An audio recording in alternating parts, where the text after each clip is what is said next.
Very good evening बच्चों। मैं सबसे पहले आप लोगों को बोलना चाहूँगा हैप्पी टीचर्स डे बच्चों।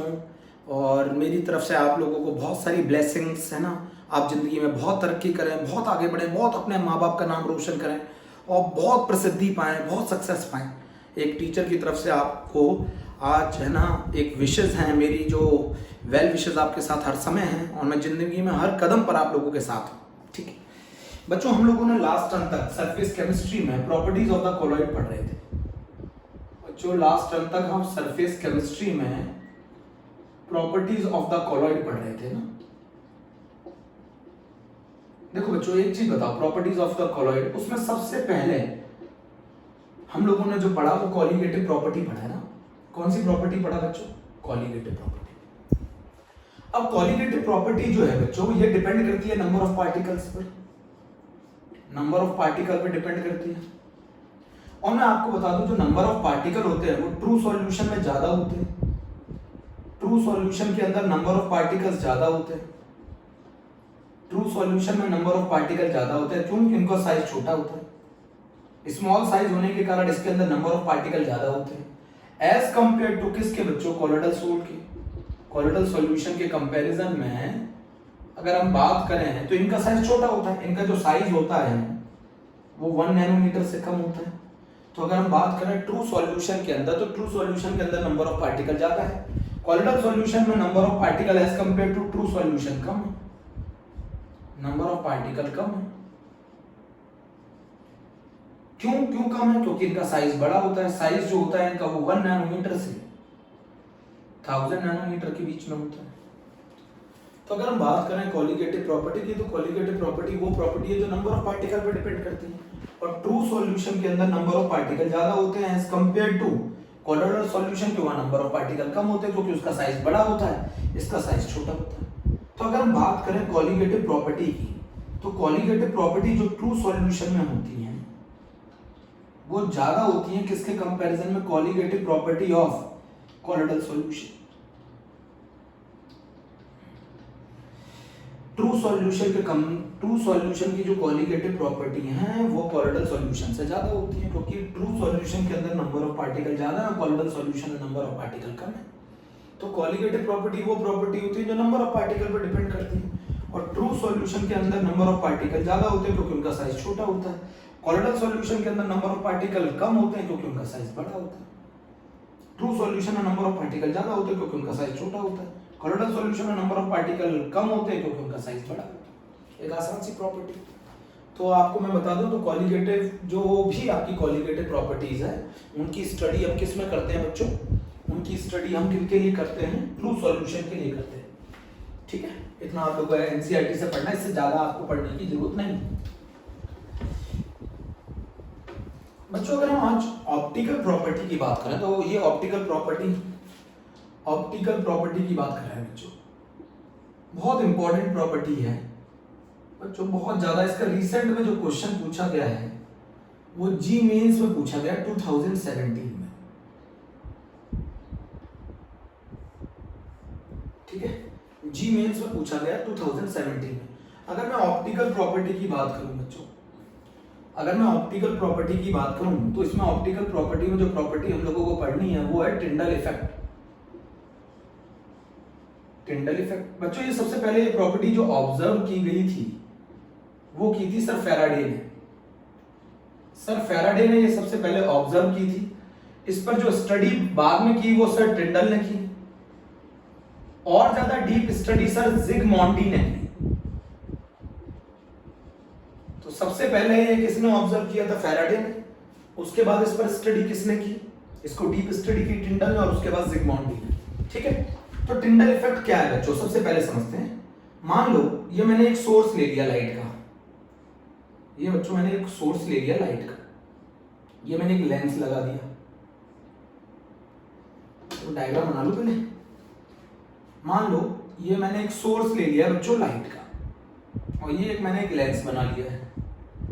इस लेंस पर ये लाइट डाली है ना, और ये बच्चों मेरा ट्रू सॉल्यूशन है।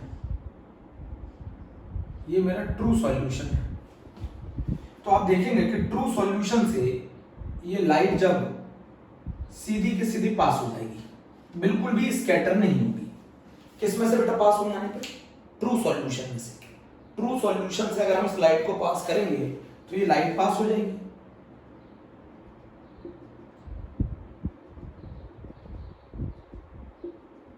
ये कौन सा सॉल्यूशन है बच्चों?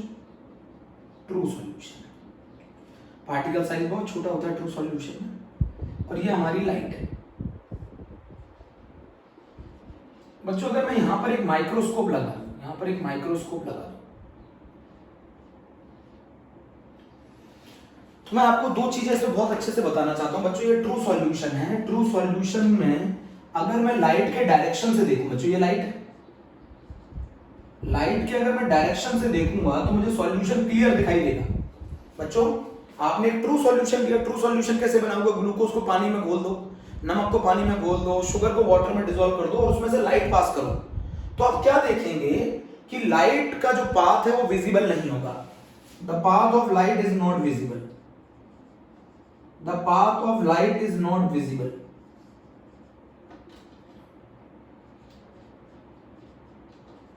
Path of light is not visible because the particle size of true solution, because the particle size of true solution is so small, so it cannot scatter, so it cannot scatter the light। बच्चों क्या करते हैं, अगर मैं light के मान लो ये मेरा ट्रू सॉल्यूशन है बच्चों, मान लो अगर ये मेरा ट्रू सॉल्यूशन और मैं लाइट यहां से पास करूं, अगर मैं लाइट यहां से पास करूंगा तो वो लाइट यहां से पास हो जाएगी, ये सॉल्यूशन मुझे क्लियर सॉल्यूशन दिखाई देगा बच्चों, ये सॉल्यूशन मुझे क्लियर सॉल्यूशन दिखाई देगा। अगर मैं ट्रू सॉल्यूशन में से लाइट पास करूं और मैं लाइट के डायरेक्शन से ट्रू सॉल्यूशन को देख रहा हूं तो सॉल्यूशन मुझे बिल्कुल क्लियर दिखाई देगा बच्चों। अगर मैं लाइट के डायरेक्शन से, अगर मैं लाइट के डायरेक्शन से ट्रू सॉल्यूशन को देखूं तो ट्रू सॉल्यूशन मुझे बिल्कुल क्लियर दिखाई देगा, ट्रू सॉल्यूशन मुझे बिल्कुल क्लियर दिखाई देगा। लाइट के डायरेक्शन से अगर मैं ट्रू सॉल्यूशन को देखूंगा तो वो मुझे बिल्कुल क्लियर दिखाई देगा। और मान लो ये मेरा माइक्रोस्कोप है बच्चों, अगर मैं लाइट के डायरेक्शन से ट्रू सॉल्यूशन को देखूंगा, ये मेरा सोर्स है, लाइट का कोई भी सोर्स है, अंधेरे कमरे में सेटअप है बच्चों, ये अंधेरे कमरे में सेटअप है, ये लेंस है। अगर मैं सोर्स, ये सोर्स से मैंने लाइट डाली और वो लाइट मैंने पास करी किससे?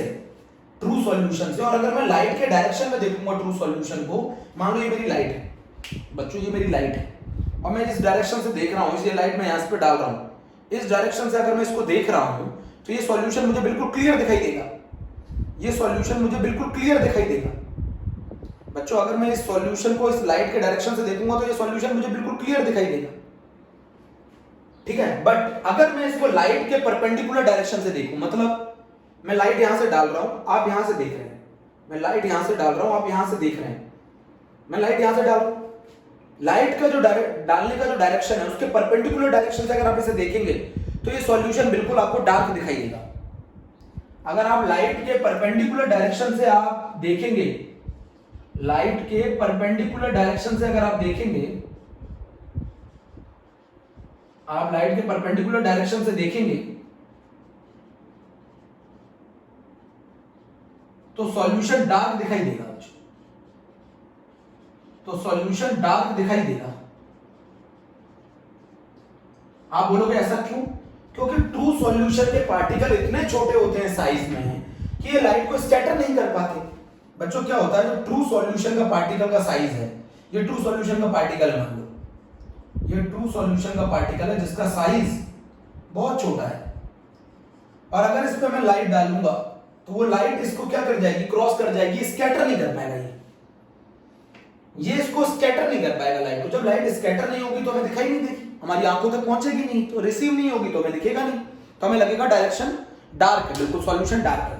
बच्चों मैं क्या बताना चाहता हूं, अगर एक सोर्स से मैं लाइट डालूं और एक ट्रू सॉल्यूशन से पास करूं तो ट्रू सॉल्यूशन का जो लाइट का पाथ है वो विजिबल नहीं होगा बच्चों, ये लाइट का पाथ विजिबल नहीं होगा, लाइट पास करके चली जाएगी ट्रू सॉल्यूशन को, इसलिए विजिबल नहीं होगा क्योंकि ट्रू सॉल्यूशन के पार्टिकल का साइज बहुत छोटा होता है और लाइट की जो वेवलेंथ है वो ज्यादा होती है, जिसकी वजह से ये इसको स्कैटर नहीं कर पाता। This is a major difference between a true solution and a colloidal solution. बच्चों अगर मैं लाइट के डायरेक्शन से देखूंगा इस सॉल्यूशन को, ट्रू सॉल्यूशन को, तो ये क्लियर दिखाई देगा, और अगर मैं लाइट के परपेंडिकुलर डायरेक्शन से देखूंगा तो ये सॉल्यूशन मुझे डार्क दिखाई देगा, क्योंकि जब इसने लाइट को स्कैटर ही नहीं किया तो हमें तो बिल्कुल अंधेरा दिखाई देगा ना।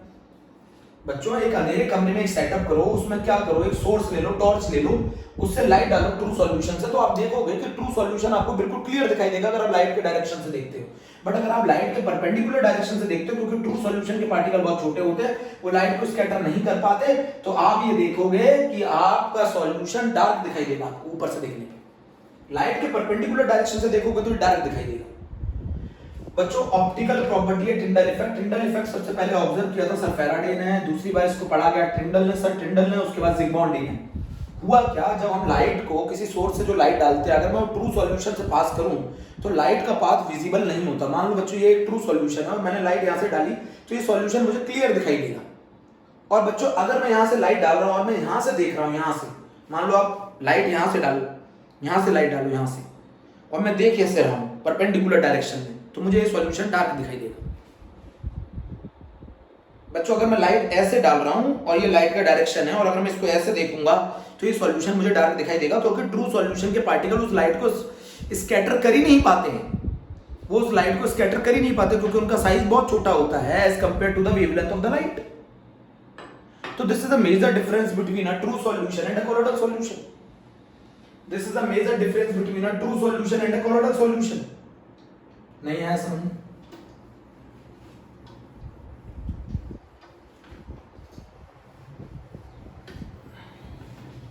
This is the major difference between a true solution and a colloidal solution. बोलो, लाइट के परपेंडिकुलर डायरेक्शन से देखोगे ट्रू सॉल्यूशन में तो डार्क दिखाई देगा। बच्चों ये सब सेटअप अंधेरे कमरे में। अब बच्चों कोलोइडल सॉल्यूशन के केस में क्या होता है, कोलोइडल सॉल्यूशन के जो पार्टिकल है उनका साइज बड़ा होता है। कोलोइडल सॉल्यूशन के पार्टिकल का साइज बड़ा होता है। मान लो ये मैंने एक सोर्स ले लिया, एक सोर्स ले लिया, ये बच्चों मैंने एक लेंस ले लिया,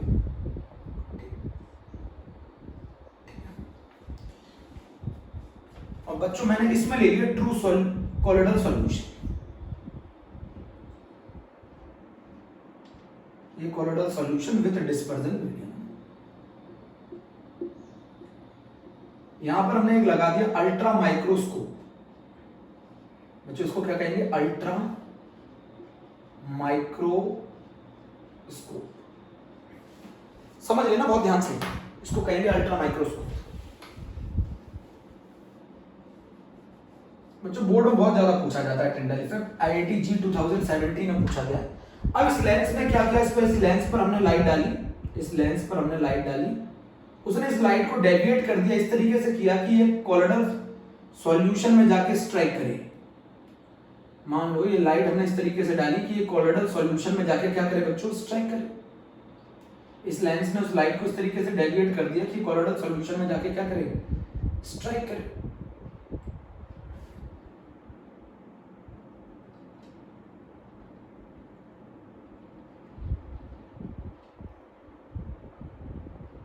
ठीक है बच्चों, ये हमने लाइट स्ट्राइक कराई किसमें, कोलोइडल सॉल्यूशन।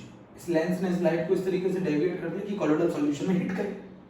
अब क्या होगा, ये कोलोइडल पार्टिकल क्या करेगा, इस लाइट को बच्चों स्कैटर कर देगा चारों तरफ। इस लाइट को ये बच्चों कोलोइडल पार्टिकल क्या कर देगा, स्कैटर कर देगा। इस कोलोइडल पार्टिकल के लाइट को क्या कर देगा बच्चों, ये लाइट को स्कैटर कर देगा चारों तरफ, स्कैटर द लाइट। और ऐसा करने से लाइट का जो पाथ है, ऐसा करने से जो पाथ है, the path of the light, ऐसा करने से the path of the light is visible. ऐसा करने के कारण the path of the light is visible.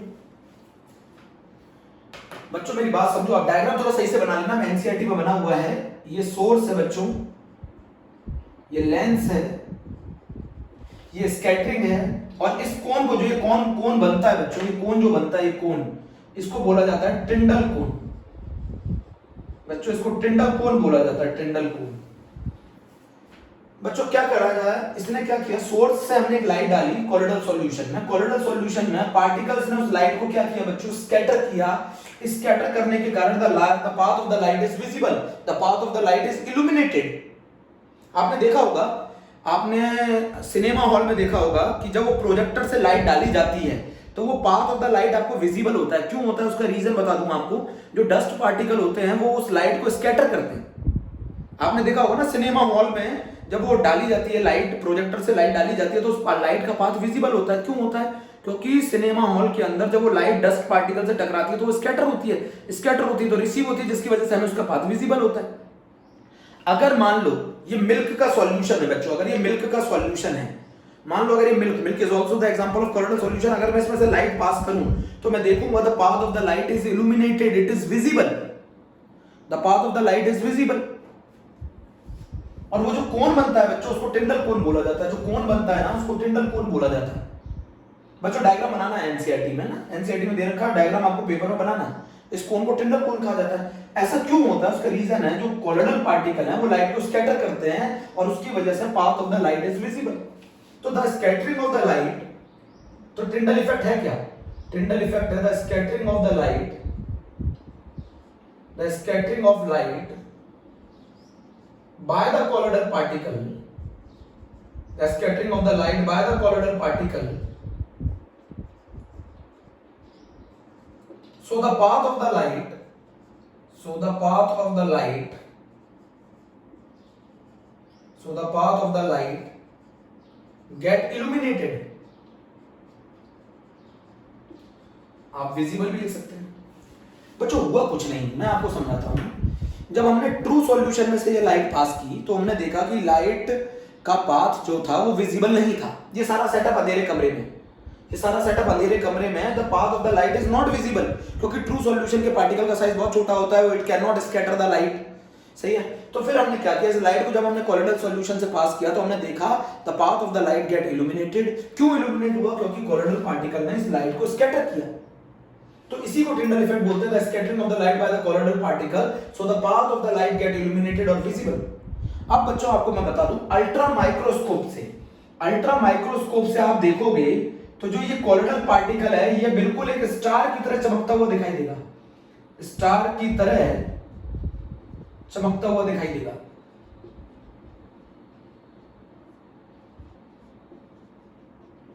चमकता हुआ दिखाई देगा बच्चों। ये अगर आप अल्ट्रा माइक्रोस्कोप से कॉलोइडल पार्टिकल को देखेंगे तो ये बिल्कुल स्टार की तरह चमकता हुआ दिखाई देगा।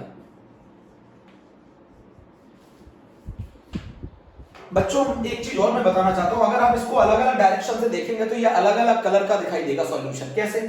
अगर मैं इस डायरेक्शन से देखूं, मान लो अगर मैं इस डायरेक्शन से देखूं, मैं लाइट ऐसे डाल रहा हूं और अगर मैं इस डायरेक्शन से देखता हूं बच्चों, तो यहां पर हमें कौन सी लाइट मिलेगी? जो इसने स्कैटर करी होगी कॉलोइडल सॉल्यूशन में। बच्चों मैंने यहां लाइट डाली, अब उसने किस वेवलेंथ की लाइट को यहां स्कैटर किया होगा वो आपको यहां दिखाई देगी, यहां दिखाई देगी, यहां दिखाई देगी, यहां दिखाई देगी। बट आप सोचो अगर आप इसको यहां से देखोगे तो कलर कुछ और दिखाई देगा। अगर आप इसको यहां से देखोगे, यहां से डायरेक्शन ऑफ लाइट से देखोगे तो जो लाइट बची होगी, जो स्कैटर नहीं हुई होगी, वही दिखाई देगी इधर। तो यहां कलर कुछ और होगा। बच्चों समझो ना मेरी बात को। अगर मैं लाइट यहां से पास करता हूं, लाइट अगर मैं यहां से पास करता हूं तो मैं यहां से देखूंगा कि यहां वही लाइट पहुंचेगी ना जो स्कैटर नहीं हुई। जो स्कैटर हो गई वो कलर आपको यहां से देखने पे वो कलर दिखाई देगा, और लाइट के डायरेक्शन से आपको वो कलर दिखाई देगा जो यहां पहुंचेगा।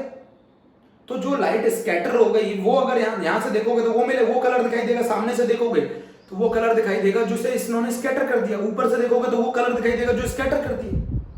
बट यहां तो वो कलर दिखाई देगा ना जो बचेगा, जो बची हुई वेवलेंथ है वो तो इस डायरेक्शन में दिखाई देगी, इस डायरेक्शन में तो वो वेवलेंथ दिखाई देगी जिसको इन्होंने स्कैटर किया। बोलो। इसीलिए कुछ ग्लास ऐसे बनाए जाते हैं जो अलग अलग डायरेक्शन में अलग अलग कलर शो करते हैं, उसका रीजन यही है।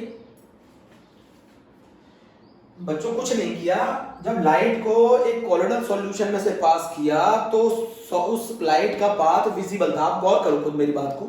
आपने देखा होगा जंगल में वो पेड़ के बीच में से जब सनलाइट आती है तो वो सनलाइट आपको दिखाई देती है। क्यों दिखाई देती है?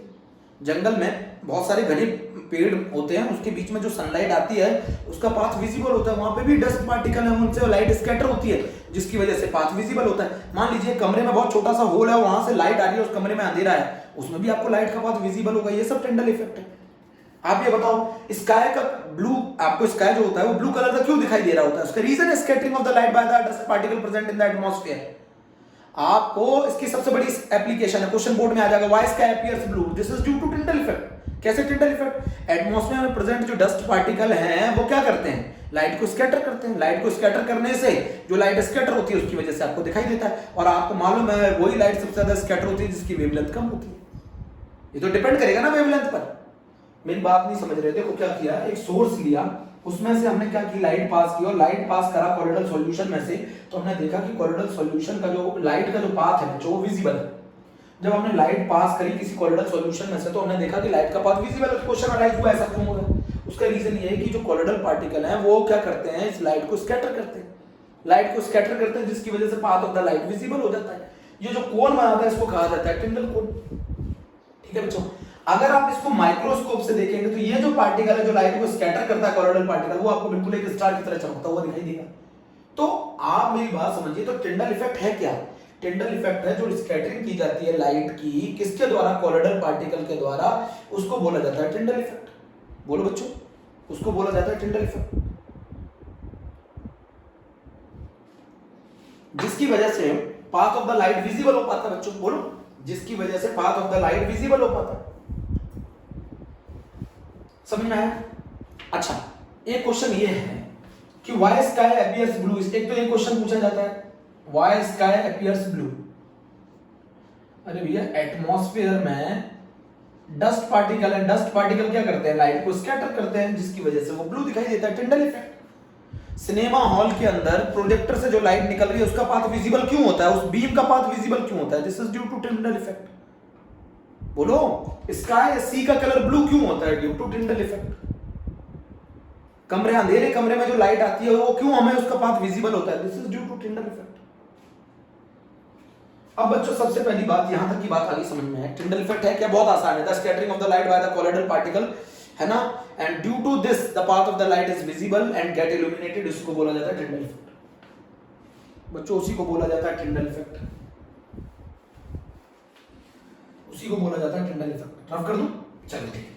अब एक क्वेश्चन इन्होंने जी में पूछा था, एक क्वेश्चन इन्होंने जी में पूछा था,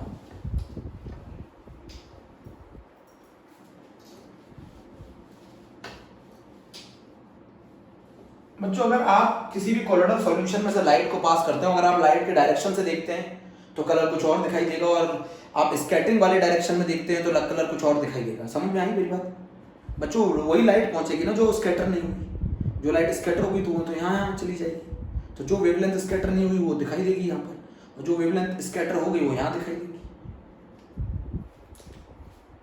अब बात समझ में आती है, पूछा जाता है question, right the condition of the Tyndall effect. बच्चों कंडीशन पूछी जाती है, condition of Tyndall effect, condition of Tyndall effect NCERT में दे रखा है। टिंडल इफेक्ट की कंडीशन ये है कि जो डायमीटर है कोलोइडल पार्टिकल की, बच्चों जो डायमीटर है, डायमीटर ऑफ कोलोइडल पार्टिकल, जो डायमीटर है कोलोइडल पार्टिकल की वो नियरली इक्वल होनी चाहिए वेवलेंथ ऑफ लाइट की, वेवलेंथ ऑफ लाइट के नियरली इक्वल होनी चाहिए। ऐसा करेंगे तभी तो लाइट स्कैटर कर पाएगा कोलोइडल पार्टिकल। अगर मान लो ये इस वेवलेंथ का नहीं है तो ये वेवलेंथ से ये लाइट इसके ऊपर से होकर गुजर जाएगी, स्कैटर ही नहीं कर पाएगा। अगर लाइट को स्कैटर करना है तो ये कोलोइडल पार्टिकल उसी का क्या होना चाहिए, नियरली उसकी जो साइज है वो उस वेवलेंथ के ऑर्डर का होना चाहिए, बहुत ज्यादा छोटा नहीं होना चाहिए, वरना ये लाइट को स्कैटर नहीं कर पाएगा। बच्चों जो कोलोइडल पार्टिकल की जो डायमीटर है वो वेवलेंथ ऑफ लाइट के लगभग बराबर होनी चाहिए, बहुत ज्यादा छोटी नहीं होनी चाहिए, वरना वो लाइट को स्कैटर ही नहीं कर पाएगा। जैसे ट्रू सॉल्यूशन स्कैटर नहीं कर पाते, जैसे ट्रू सॉल्यूशन स्कैटर नहीं कर पाते। तो what is the condition of the Tyndall effect? तो टिंडल इफेक्ट की जो सबसे मेन कंडीशन वो है कि वो डायमीटर जो होनी चाहिए कोलोइडल पार्टिकल की वो वेवलेंथ ऑफ लाइट के लगभग बराबर की होनी चाहिए। बोलो, टिंडल इफेक्ट की जो डायमीटर होनी चाहिए वो लगभग वो डायमीटर जो होनी चाहिए कोलोइडल पार्टिकल की वो वेवलेंथ ऑफ लाइट के लगभग बराबर की होनी चाहिए। सेकंड कहानी क्या है बच्चों?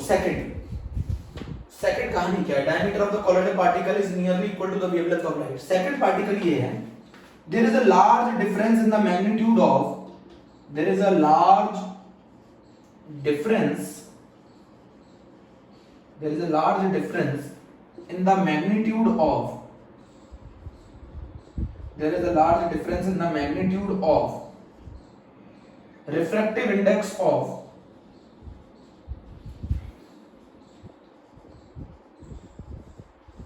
Dispersed phase and dispersion medium. बच्चों क्या होना चाहिए कि एक लार्ज डिफरेंस होना चाहिए डिस्पर्स्ड फेज के रिफ्रैक्टिव इंडेक्स और डिस्पर्जन मीडियम के रिफ्रैक्टिव इंडेक्स में। मान लो अगर दोनों के रिफ्रैक्टिव इंडेक्स सेम हुए तो दोनों स्कैटर करेंगे तो एक दूसरे को कैंसिल आउट करेंगे। तो दोनों के रिफ्रैक्टिव इंडेक्स में ह्यूज डिफरेंस होना चाहिए, ये भी कंडीशन बहुत रिक्वायर्ड है। तो right the condition which is required for the Tyndall effect. तो कंडीशन क्या रिक्वायर्ड है टिंडल इफेक्ट के लिए? जो डायमीटर है कोलोइडल पार्टिकल की वो नियरली वेवलेंथ ऑफ लाइट के बराबर होनी चाहिए और डिस्पर्स्ड फेज और डिस्पर्जन मीडियम के रिफ्रैक्टिव इंडेक्स में लार्ज डिफरेंस होना चाहिए। बच्चों अगर दोनों का रिफ्रैक्टिव इंडेक्स बराबर रहा, नियरली इक्वल रहा, तो दोनों बराबर स्कैटर करेंगे तो लाइट का कैंसिल हो सकती है, लाइट कैंसिल हो सकती है। बोलो, दोनों अगर बराबर स्कैटर करेंगे तो कैंसिल करेंगे एक दूसरे को। इसीलिए there is a large difference in the magnitude of the dispersed phase and dispersion medium. बोलो जल्दी से। There is a large difference in the magnitude of the dispersed phase and dispersion medium. दोनों के मैग्नीट्यूड में बहुत ज्यादा difference होना चाहिए रिफ्रैक्टिव इंडेक्स के। This is all about the Tyndall effect. बच्चों this is all about the Tyndall effect.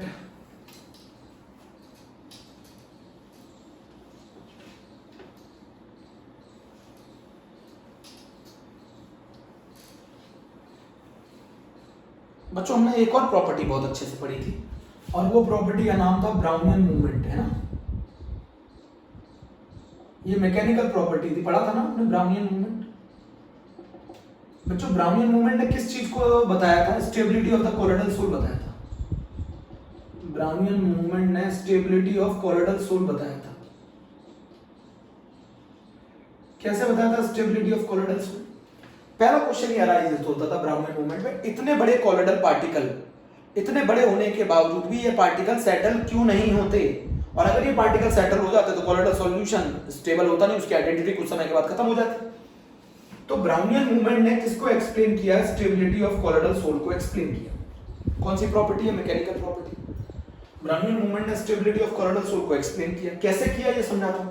Brownian movement क्या था? जिगजैग जो मोशन था कोलोइडल पार्टिकल का, कोलोइडल पार्टिकल का जो जिगजैग मोशन था, zigzag motion of colloidal particle, zigzag motion या random motion of colloidal particle,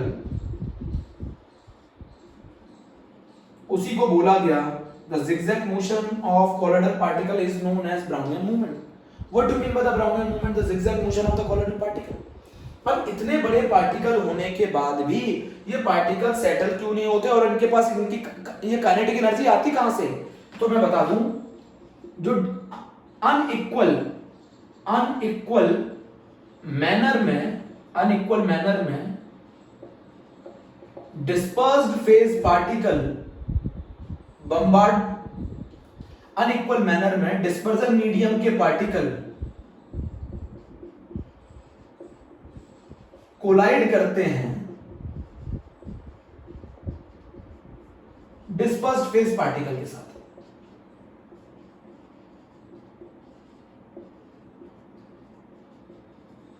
नहीं समझे?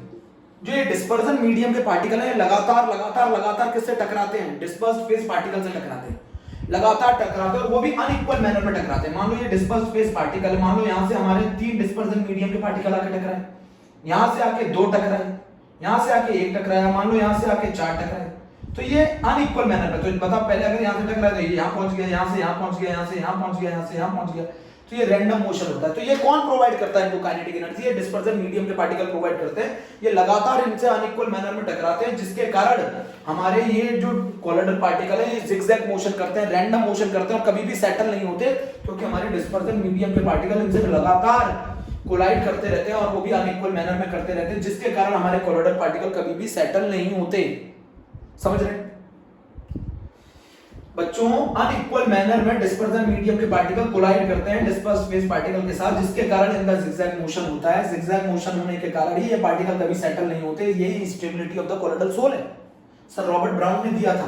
तो क्या इसके पीछे एक और कहानी है? जितना सॉल्यूशन गाढ़ा होगा, ब्राउनियन मूवमेंट ज्यादा कब होगा? ब्राउनियन मूवमेंट ज्यादा कब होगा?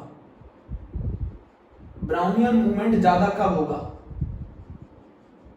ब्राउनियन मूवमेंट ज्यादा कब होगा? जब size of particle, size of dispersed phase particle, size of particle छोटा हो। Size of particle is small and viscosity is also less. Brownian movement ज्यादा तभी होता है जब विस्कोसिटी लेस हो और साइज ऑफ पार्टिकल भी छोटा हो। जितना साइज पार्टिकल का बड़ा हो जाएगा उतना ब्राउनियन मूवमेंट कम हो जाएगा। तो ब्राउनियन मूवमेंट जो है वो डायरेक्टली प्रोपोर्शनल है किसके, जितना विस्कोसिटी, इनवर्सली प्रोपोर्शनल है विस्कोसिटी के। जितनी विस्कोसिटी कम होगी ब्राउनियन मूवमेंट उतना ज्यादा होगा, जितना साइज ऑफ द पार्टिकल छोटा होगा उतना ब्राउनियन मूवमेंट ज्यादा होगा। तो ब्राउनियन मूवमेंट ने हमें बताई क्या, ब्राउनियन मूवमेंट ने हमें बताई कोलोइडल सॉल्यूशन की स्टेबिलिटी, कि कोलोइडल सॉल्यूशन, कोलोइडल पार्टिकल इतने बड़े होने के बावजूद भी वो पूरे सॉल्यूशन में लगातार कैसे घूमते रहते हैं, वो नीचे क्यों नहीं सेटल हो जाते। उसके पीछे की कहानी ब्राउनियन मूवमेंट है, क्योंकि डिस्पर्जन मीडियम के पार्टिकल लगातार डिस्पर्स फेज पार्टिकल से लगातार कोलाइड करते हैं, और वो भी रैंडम मैनर में करते हैं, वो भी अनइक्वल मैनर में करते हैं, जिसकी वजह से ये कभी भी सेटल नहीं होते, जिसकी वजह से ये कभी भी सेटल नहीं होते।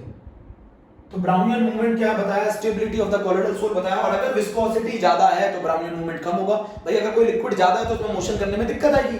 तो आपको मैं बता दूं ब्राउनियन मूवमेंट जितना ज्यादा तब होगा जब विस्कोसिटी कम हो और साइज ऑफ पार्टिकल कम हो। नोट कर लिया।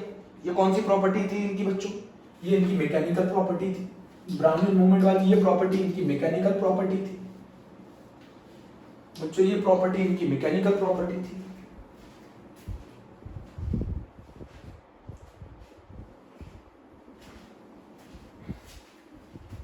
बच्चों ये प्रॉपर्टी इनकी मैकेनिकल प्रॉपर्टी थी। एक और प्रॉपर्टी आती है बच्चों, एक इलेक्ट्रिकल प्रॉपर्टी आती है, ये भी काफी ज्यादा पूछी जाती है, and this is known as electrophoresis.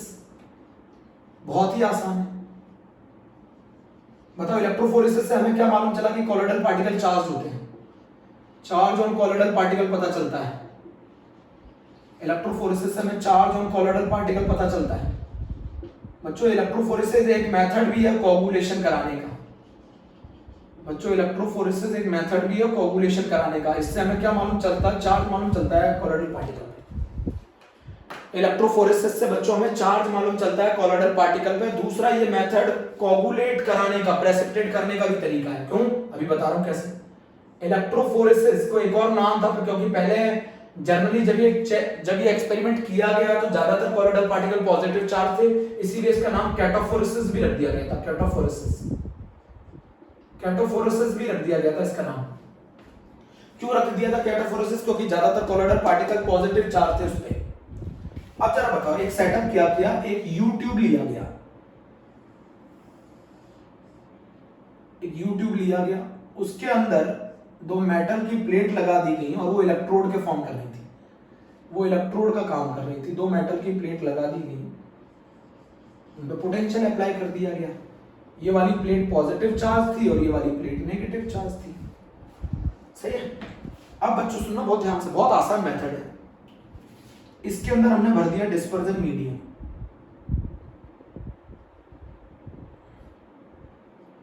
बच्चों इसके अंदर हमने भर दिया डिस्पर्जन मीडियम। क्या भर दिया बच्चों इसके अंदर हमने, डिस्पर्जन मीडियम भर दिया।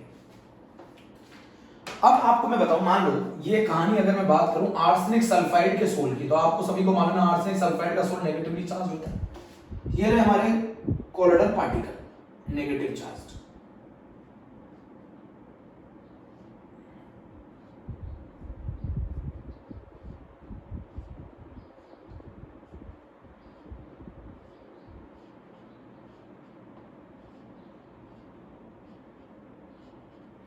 बच्चों ये हमारे कोलोइडल पार्टिकल हैं।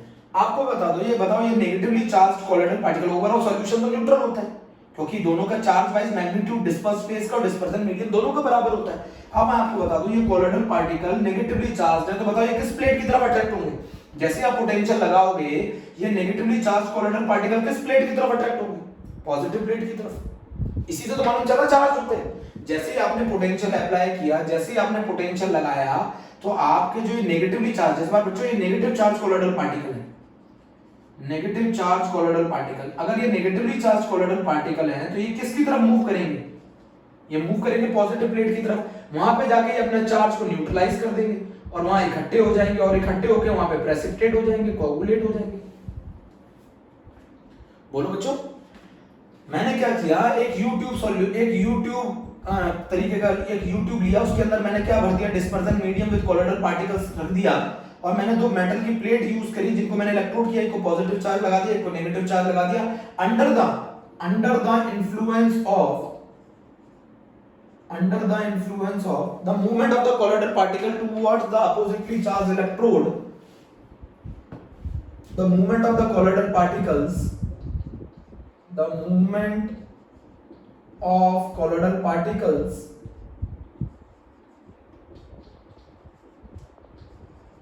under the influence of electric field is known as electrophoresis. अच्छा बच्चों एक क्वेश्चन क्या पूछा जाएगा, what will happen when we pass the electric current through the colloidal solution. Question ये पूछा जाता है कि what will happen when we pass the electric current through the colloidal solution. The very simple answer is electrophoresis takes place. जब हम electric current pass करेंगे किसी colloidal solution में से तो क्या होगा, इलेक्ट्रोफोरेसिस होगा. The movement of the colloidal particle toward the oppositely charged electrode under the influence of electric field is known as electrophoresis. बच्चों इस प्रॉपर्टी ने, इलेक्ट्रोफोरेसिस एक उसकी इलेक्ट्रिकल प्रॉपर्टी है कोलोइडल सॉल्यूशन की. जैसे आप इलेक्ट्रिक पोटेंशियल अप्लाई करेंगे आप देखेंगे जो कोलोइडल पार्टिकल है वो toward the oppositely charged electrode move करने लगेंगे, उसकी तरफ अट्रैक्ट करने लगेंगे और वहां जाके वो अपने चार्ज को न्यूट्रलाइज करेंगे और वहां इकट्ठे हो जाएंगे. इसी मेथड को कोगुलेशन भी बोला जाता है. ये वन ऑफ द मेथड है कोगुलेट करने का और इसी से पता लगा सकते हैं charge on the colloidal particle. अगर ये पॉजिटिव प्लेट की तरफ मूव करते हैं तो ये नेगेटिवली चार्ज है और अगर ये नेगेटिव प्लेट की तरफ मूव करते हैं तो ये पॉजिटिवली चार्ज है. तो इस मेथड से पता लगाया गया था कि चार्ज क्या होता है कोलोइडल पार्टिकल पे. तो इलेक्ट्रोफोरेसिस का मतलब क्या होता है, under the influence of electric field the colloidal particle are move toward the oppositely charged electrode is known as electrophoresis. बच्चों पहले इसका नाम कैटोफोरेसिस क्यों रखा गया, क्योंकि पहले generally colloidal particle positively charge थे इसीलिए. अब बच्चों एक बहुत इंपॉर्टेंट सी बात बता दूं, मेरी बात सुनिएगा. इलेक्ट्रोफोरेसिस मालूम चल गया. Under the influence of the electric field, the colloidal particle are moved toward the oppositely charged electrode is known as electrophoresis. बच्चों इस बार मैंने किसको लिया, आर्सेनिक सल्फाइड को. आर्सेनिक सल्फाइड एक नेगेटिवली चार्ज कोलोइडल सोल है. डिस्पर्जन मीडियम में particles क्या करेंगे, किस प्लेट की तरफ मूव करेंगे, पॉजिटिव प्लेट की तरफ मूव करेंगे. वहां पर जाके अपने चार्ज को क्या कर देंगे, न्यूट्रलाइज कर देंगे. इसी मेथड को हम लोग क्या बोलते हैं, इलेक्ट्रोफोरेसिस बोलते हैं. इसी मेथड को इलेक्ट्रोफोरेसिस बोलते हैं. इससे हम पता लगा सकते हैं चार्ज क्या होगा कोलोइडल पार्टिकल पे. इससे हम पता, ये वन ऑफ द मेथड है कोगुलेट करने का. ये वन ऑफ द मेथड है कोगुलेट करने का. अब बच्चों मैं किसी भी तरीके से मान लो अगर मैं किसको रोक लूं, कोलोइडल पार्टिकल को मूव करने से रोक लूं, किसी भी तरीके से अगर मैं कोलोइडल पार्टिकल को मूव करने से रोक लूं अपोजिटली चार्ज इलेक्ट्रोड की तरफ और मैं किसी तरीके से कोलोइडल पार्टिकल का मूवमेंट स्टॉप कर दूं तो आप देखेंगे अब डिस्पर्जन मीडियम के पार्टिकल अपोजिटली चार्ज इलेक्ट्रोड की तरफ मूव करेंगे. इसको बोला जाता है इलेक्ट्रोऑस्मोसिस. What do you mean by the electroosmosis? कुछ नहीं होता, आपको मालूम है ओवरऑल सिस्टम न्यूट्रल है. जितना अगर ये नेगेटिवली चार्ज है तो डिस्पर्जन मीडियम इसको ओवरऑल न्यूट्रल बनाएगा सिस्टम. बोलो, यहाँ कोलोइडल पार्टिकल नेगेटिवली चार्ज है, ओवरऑल सिस्टम तो न्यूट्रल है. तो अगर मान लो मैं किसी तरीके से इन कोलोइडल पार्टिकल का मूवमेंट अपोजिटली चार्ज इलेक्ट्रोड की तरफ रोक दूं तो आप देखेंगे डिस्पर्जन मीडियम का फ्लो होने लग जाता है अपोजिटली चार्ज इलेक्ट्रोड की तरफ. उसको बोला जाता है इलेक्ट्रोऑस्मोसिस. उसको बोला जाता है इलेक्ट्रोऑस्मोसिस. इलेक्ट्रोऑस्मोसिस कब बोला जाता है, जब हम किसी तरीके से कोलोइडल पार्टिकल के फ्लो को रोक दें और किसका फ्लो होने दें अपोजिटली चार्ज इलेक्ट्रोड की तरफ, डिस्पर्जन मीडियम का. उसको बोला जाता है इलेक्ट्रोऑस्मोसिस. उसको बोला जाता है इलेक्ट्रोऑस्मोसिस. तो मैंने आपको चार प्रॉपर्टी पढ़ाई है. एक प्रॉपर्टी मैंने पढ़ाई आपको कॉलिगेटिव प्रॉपर्टी, दूसरी प्रॉपर्टी मैंने आपको पढ़ाई टिंडल इफेक्ट, तीसरी प्रॉपर्टी मैंने आपको पढ़ाई ब्राउनियन मूवमेंट, फोर्थ प्रॉपर्टी मैंने आपको पढ़ाई इलेक्ट्रोफोरेसिस. तो बच्चों इलेक्ट्रोफोरेसिस बहुत आसान है.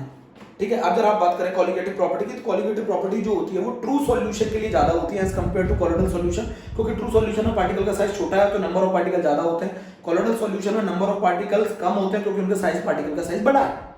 तो आप देखेंगे जो कॉलिगेटिव प्रॉपर्टी है, चाहे relative lowering of vapour pressure हो, एलिवेशन इन बॉइलिंग पॉइंट हो, डिप्रेशन इन फ्रीजिंग पॉइंट हो, ऑस्मोटिक प्रेशर हो, सब ट्रू सॉल्यूशन के लिए ज्यादा होती है as compare to colloidal solution. Number 1. Number 2 जो कहानी है बच्चों वो ये है कि टिंडल इफेक्ट क्या होता है. टिंडल इफेक्ट इनकी एक ऑप्टिकल प्रॉपर्टी है. जब हम ट्रू सॉल्यूशन में से लाइट को पास करते हैं तो लाइट का पाथ जो होता है वो विजिबल नहीं होता. लाइट का पाथ विजिबल इसलिए नहीं होता क्योंकि ट्रू सॉल्यूशन के पार्टिकल का साइज बहुत छोटा होता है कि वो लाइट को स्कैटर नहीं कर पाते. जब वो लाइट को स्कैटर नहीं कर पाते तो जिसकी वजह से हमें path of the light visible नहीं होता ट्रू सॉल्यूशन में. But when we pass the light through the colloidal solution, we see that the path of the light is get illuminated or visible because the colloidal particle scatter the light. जब हम light को किसी colloidal solution में से पास करते हैं तो हम देखते हैं कि जो लाइट का पाथ है वो इल्यूमिनेट या विजिबल हो जाता है. उसका रीजन होता है कि कोलोइडल पार्टिकल उस लाइट को क्या करते हैं, स्कैटर करते हैं. इसी को बोला जाता है टिंडल इफेक्ट। इसीलिए आपको स्काई अपीयर्स ब्लू, क्योंकि हमारे एटमॉस्फेयर में जो डस्ट पार्टिकल है वो लाइट को स्कैटर करते हैं, सनलाइट को। इसी के कारण हमें जो आप प्रोजेक्टर से जो लाइट निकलती है सिनेमा हॉल के अंदर, वो भी उसका भी पाथ विजिबल होता है। इसी तरीके से हमें कमरे में अगर कभी अंधेरे कमरे में लाइट की थोड़ी सी भी बीम आ रही हो तो उसको भी पाथ हमें विजिबल होता है। क्यों? क्योंकि डस्ट पार्टिकल जो प्रेजेंट होते हैं वो स्कैटर करते हैं। क्यों करते हैं? कोलोइडल पार्टिकल लाइट को स्कैटर क्यों करते हैं? रीजन है, कोलोइडल पार्टिकल का जो साइज है वो लगभग वेवलेंथ ऑफ लाइट के नियरली इक्वल होता है, जिसकी वजह से उसको स्कैटर करते हैं। ट्रू सॉल्यूशन के पार्टिकल का साइज बहुत छोटा है, इसलिए वो उसको स्कैटर नहीं कर पाते।